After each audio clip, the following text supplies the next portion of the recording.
Hello கருப்பு, நான் அண்ணன் பேசுறேம்மா.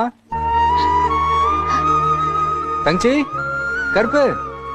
அண்ணே ஒரு நிமிஷம் அண்ணே, அடுப்பை ஆஃப் பண்ணிட்டு வந்துடுறேன். சரி சரி சரி, போயிட்டு வா, போயிட்டு வா.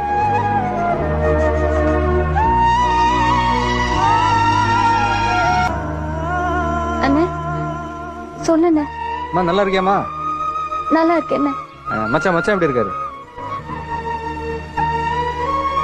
நல்லா இருக்காருண்ணே. அம்மா அங்க ஒன்றும் பிரச்சனை இல்லையா? அண்ணே இங்க ஒரு பிரச்சனையும் இல்லைண்ணே. நீ அதையும் நினைச்சிட்டு இருக்காதண்ணே. நீ நிம்மதியா இருண்ணே. நான் நல்லா இருக்கேன், சந்தோஷமா இருக்கேன். வச்சுட்டுமா அண்ணே?